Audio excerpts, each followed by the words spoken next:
Comment quitter un boulot qui ne vous plaît plus aujourd'hui avant donc d'arriver à la catastrophe, c'est-à-dire l'épuisement professionnel? Vaste chantier, n'est-ce pas? Donc moi je suis Sandrine Lucas, donc ex-manager de proximité donc dans le domaine commercial assurantiel. J'ai décidé aujourd'hui d'être freelance et d'accompagner donc les managers, les encadrants en souffrance ou en tout cas en mal-être et en recherche de sens par rapport à leur carrière professionnelle, donc à mi-carrière. Et ma démarche aujourd'hui, c'est effectivement de vous faire la cinquième vidéo, donc de cet épisode autour de qu'est-ce qui fait en fait que nous restons dans un job qui nous plaît plus. Donc le cinquième volet d'aujourd'hui donc aborde comment quitter un job donc avant la catastrophe. Donc je vais vous donner 5 clés. Me direz-vous, ça sera peut-être quelque chose qui paraît être évident. Donc ces 5 clés à mettre en œuvre, mais dans la vraie vie, pour l'avoir vécu, c'est pas toujours aussi simple. Donc c'est toujours bien les piqûres de rappel. Donc la première clé que je voulais vous donner, c'est déjà d'apprendre à écouter et à observer les signaux donc, qui se procurent en vous lorsque vous commencez à vous lasser de l'activité que vous avez ou que vous commencez à avoir des relations professionnelles compliquées et que vous avez l'impression que ça fait un peu effet boule de neige, que ça s'arrête jamais et que vous avez le sentiment de vivre plus dans une situation d'urgence et, pardonnez-moi l'expression, mais d'être plutôt en train de gérer de la merde plutôt que de faire quelque chose d'épanouissant de votre vie. Donc les signaux, le cerveau, sachez qu'il vous envoie des signaux. Et pour ma part, petite parenthèse, c'est que moi je les ai pas écoutés. Donc moi malheureusement je suis passée par le burn-out. Donc si je vous fais cette vidéo aussi, c'est pour que vous évitiez en tout cas ce passage-là. Donc les signaux, ça peut être quoi? Donc c'est l'insomnie, l'irritabilité aussi, la démotivation. Donc être vachement engagé dans son métier, mais à un moment donné de se dire je suis lassée, j'en ai marre, j'ai envie de tout laisser tomber, voilà. Donc l'épuisement aussi, c'est tout le temps être fatigué, ne plus avoir de concentration, être au travail et devoir être au taquet, et puis à un moment donné d'avoir le sentiment de on est même en apnée, et quand on rentre chez soi, quand on a sa famille aussi à gérer, c'est la même chose, c'est-à-dire qu'on n'a aucune patience, on n'a aucune envie de le faire aussi. Donc ça c'est aussi des signaux. Et l'angoisse, l'anxiété, dans des métiers de manager et d'encadrement, on a des enjeux forts avec des responsabilités importantes également. On a du personnel aussi sous notre coupe, donc ça demande une vraie implication de tous les jours. Et quand on commence à être angoissé, qu'on commence à être anxieuse de ne pas savoir comment ça va se passer le lendemain, de ce qu'on va mettre comme ingrédient aussi pour faire en sorte que les choses se passent bien, ça aussi c'est des signaux. Il y a un autre signal aussi important, c'est la notion d'évitement. Donc du contact social, c'est-à-dire que oui, ok, on va au boulot, oui, ok, on a des collaborateurs, oui, ok, on a donc une hiérarchie, mais au plus profond de soi, si on s'écoute bien, on n'a qu'une seule envie, c'est de fuir en fait cet écosystème et cet environnement, parce qu'on en a marre de voir les gens, on en a marre de devoir rendre des comptes régulièrement, on en a marre aussi de montrer bonne figure aussi tous les jours, et voilà, et de cacher quelque part ce qu'on peut ressentir réellement au fond de soi, parce qu'on a une mission, on a un statut qui fait que on n'a pas le droit de baisser les bras, on n'a pas le droit de montrer ses faiblesses. Voilà. Et aussi le dernier que je pourrais vous citer, c'est la perte d'efficacité au travail, c'est-à-dire d'avoir l'impression de pédaler, de rétro-pédaler, et de se dire en fin de journée, vous me direz si ça vous est déjà arrivé de se dire ouais, ok, j'ai bossé aujourd'hui, mais me demande pas ce que j'ai fait, je ne sais pas, j'ai l'impression que je me suis débrouillée comme une brêle quelque part, et ouais, j'ai l'impression d'avoir manqué quelque chose, ou en tout cas je suis pas satisfaite de moi. Voilà, donc ça c'était la première clé. La deuxième, mettez s'il vous plaît votre cerveau en pause. Pour la petite anecdote, moi, à de nombreuses reprises, lorsque je commençais à ressentir ces signaux que je ne voulais peut-être pas, sur lesquels je voulais peut-être pas m'attarder, la chose que je disais souvent à mon mari ou à mes collègues, c'est ouais, j'ai l'impression que le temps il file, quoi, qu'on n'a pas une minute à soi et que Du coup, bah, j'ai l'impression que dans ma tête, ça mouline et que ça s'arrête jamais, quoi. J'aimerais avoir un bouton off pour pouvoir faire en sorte de m'apaiser 5 minutes et de réfléchir à moi, de ce que moi j'ai envie et non pas tout cet engagement, toutes ces missions, toutes ces responsabilités qu'on peut avoir. Mais malheureusement, le hamster, voilà, le hamster il a continué à tourner dans la tête et le repos on le remet à demain. Donc ça c'est vraiment important mes amis, prenez le temps vraiment de vous mettre au repos, de lézarder quelque part, de faire off, de faire d'autres activités pour pouvoir justement évacuer.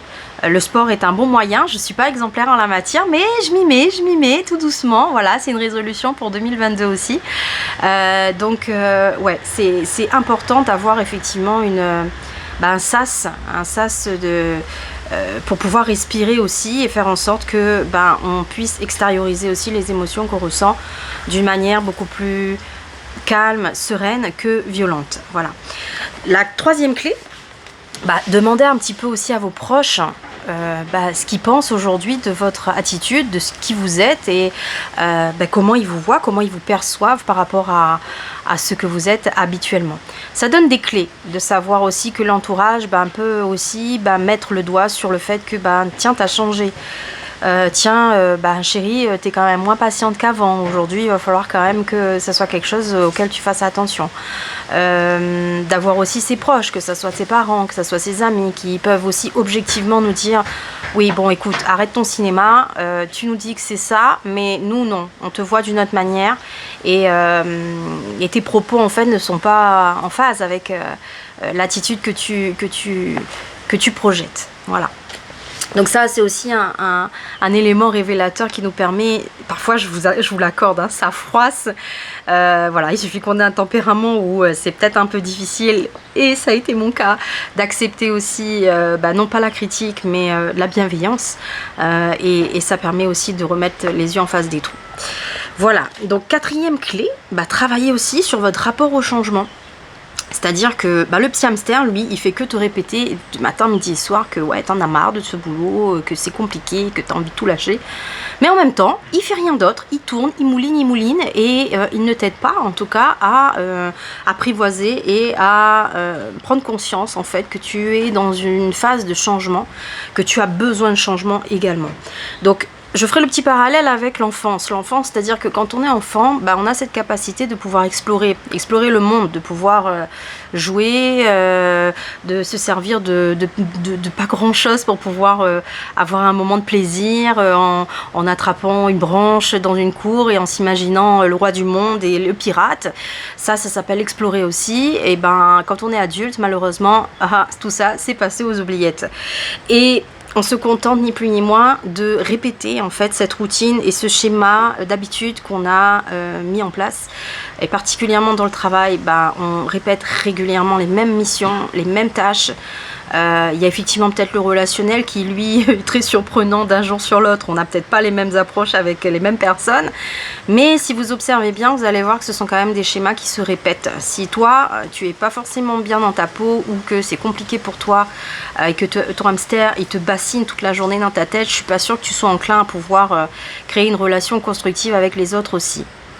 Donc voilà, donc ce que je peux te conseiller, c'est trouve de la nouveauté. Je sais que c'est pas simple, mais dans son travail, de faire les choses différemment, de faire les choses dans un ordre différent aussi, de relever aussi des nouveaux challenges, de s'associer avec des personnes avec qui on a envie de s'associer dans le cadre du travail pour avancer et de trouver aussi une certaine sorte de flexibilité mentale en fait. Donc c'est ça, c'est important. Donc et se forcer aussi à avoir une vue d'angle de réflexion différente, aussi bien avec les partages que vous pouvez avoir avec les gens autour de vous, puisque très souvent on peut penser que ce qu'il y a dans la tête là quand on pense c'est la vraie vérité, mais je peux vous dire que si vous prenez le temps d'écouter les autres aussi, même si ok il y a à boire et à manger, on n'est pas obligé d'écouter tout ce que les autres nous disent, mais ça peut être très formateur également. Et la cinquième clé, c'est remettez-vous tout simplement au centre du game, quoi. C'est que quand on est salarié et qu'aujourd'hui on est encadrant, on a un hiérarchique au-dessus de soi et on a des collaborateurs en dessous. Et on est oppressé en fait, on est l'éponge en fait entre ces deux strates et on a tendance malheureusement inconsciemment à absorber jusqu'à un moment où ça pète. Et c'est là où je vous parlais de catastrophe, c'est que on est épuisé et à un moment donné, on remet tout en question, on veut tout envoyer balader. Et là, le cerveau, il disjoncte et il déconnecte. Donc, ce que j'aurais envie de vous dire pour cette cinquième clé, remettez-vous au centre du game, c'est quoi? C'est ni plus ni moins, préparez-vous à prendre les choses à bras le corps et à engager une transition douce qui vous amène en fait vers votre futur projet professionnel, peu importe celui que c'est, comme vous me connaissez pour certains, je ne prône absolument pas de quitter le salariat, absolument, je ne prône absolument pas de se mettre à son compte, absolument, je ne partage ni plus ni moins que mon expérience à moi, et la mienne ça a été plus de 20 ans de salariat, et aujourd'hui d'être à mon compte, et oui ça a son lot de difficultés aussi d'être à son compte, mais j'ai gagné quelque chose d'important, c'est que je suis au centre du game. Voilà, et je vous souhaite également la même chose, c'est regardez autour de vous, observez, on pense, ça faisait l'objet d'une précédente vidéo que j'avais fait, qu'on est capable de faire que le métier qu'on fait, mais non, on n'est pas capable de faire que le métier qu'on fait, tout est une question de schéma, de programmation mentale qu'on a. Donc voyez d'autres opportunités autour de vous, soyez curieux, soignez votre réseau, vous êtes quelqu'un de bien, et que si vous avez des gens autour de vous, entourez-vous des bonnes personnes, faites en sorte de garder des personnes qui vous tiennent à cœur, et des personnes aussi qui vont vous élever, vous amener vers le haut et vous faire avancer. Travaillez aussi, c'est important, la notion de détachement et de renoncement. Alors c'est un gros chantier, ça c'est pareil, c'est la peur du manque financière, le détachement aussi de la fonction qu'on a aujourd'hui, comment on fait pour être soi, comment on fait pour être la personne, Sandrine, Jacqueline, Paul, plutôt que le manager, l'encadrant, le chef d'équipe, le chef d'entreprise. Ça aussi c'est important de pouvoir travailler aussi sur ce dédoublement. On n'est pas qu'une fonction et on n'est pas non plus qu'une personne qui est là pour travailler, cravacher toute sa vie pour percevoir un tout petit salaire. Vous méritez bien mieux que ça. Une fois que vous êtes arrivé sur ces postes d'encadrement, c'est pas pour c'est pas pour se jeter des fleurs, mais c'est qu'on a vraiment des capacités aussi. Même quand on est employé, on a des capacités aussi. Et à aujourd'hui, vous méritez en tout cas de pouvoir les exploiter. Donc recentrez-vous vraiment sur vous, sur vos besoins professionnels aujourd'hui. Qu'est-ce que vous attendez de votre carrière professionnelle, mes amis? Qu'est-ce que vous attendez aujourd'hui de votre avenir de demain? Comment vous voyez finir votre carrière? Est-ce que vous allez être bougon toute votre vie? Est-ce que vous allez tempêter et accuser la terre entière, que tout le monde complote contre vous et que mince, on vous laisse jamais tranquille, ou au contraire, vous allez prendre les choses à cœur et de vous dire je veux plus ça. Je vais réfléchir à ce que je ne veux plus. Et je vais travailler sur ce que je veux. C'est ça qui est vachement important. Et de retrouver vraiment votre pouvoir d'agir. Agir. On parle beaucoup. Moi, la première, quand j'étais dans mes difficultés professionnelles, ah là là, ce que j'ai déversé, ah j'aime pas ci, ah j'aime pas ça, vous avez ci, ah vous avez ça, chérie tu as vu, aujourd'hui on n'a pas été sympa avec moi, etc. Oui, c'est la vérité. Il y a des moments, ouais, la vie elle est pas juste, ok. Mais après on en fait quoi? Qu'est-ce que vous avez envie d'en faire? Prenez votre pouvoir d'agir en tout cas.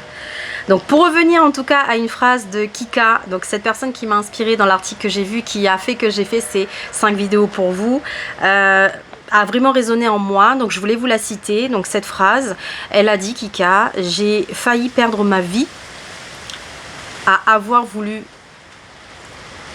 la gagner. Aujourd'hui je vis et je suis gagnante. Je vous la redis parce que je suis en train de le lire pour tout vous dire. J'ai failli perdre ma vie à avoir voulu la gagner. Aujourd'hui, je vis et je suis gagnante. Voilà, l'équation gagnante en fait pour clôturer ce chapitre, ces 5 vidéos et celle-ci c'est la 5e bonus. Donc c'est qu'en fait, la démarche que vous avez à faire, c'est de faire une transition et d'avoir un passage entre prendre conscience que nous utilisons régulièrement le verbe faire, avoir. Voilà, il faut faire ci, il faut faire ça, il faut que j'ai ci, il faut que j'ai ça, je dois, etc. Mais le chemin, en fait, qui va vous permettre d'atteindre votre épanouissement, c'est plutôt de travailler l'être. Voilà, d'être. d'être, d'exister, de faire jaillir en vous en fait tout ce qui vous fait vibrer, tout ce qui vous amène aujourd'hui à être la vraie personne que vous êtes et non pas que des robots derrière un poste de travail et une fonction qui fait que tous les jours on a ce sentiment de devoir gérer, plutôt que de vivre et d'exister et de revenir chez soi le soir en disant ouais top, j'ai passé une magnifique journée parce que j'ai aidé, j'ai contribué et j'ai partagé. Ok, tout n'est pas parfait mais on s'en fout que ça soit parfait. Voilà, bon sur ce je vais vous laisser, je vous proposerai certainement une 6e vidéo pour faire un peu le bilan de tout ce que je viens de vous donner comme info. Merci à vous de m'avoir suivi et puis je vous dis à bientôt, ciao ciao.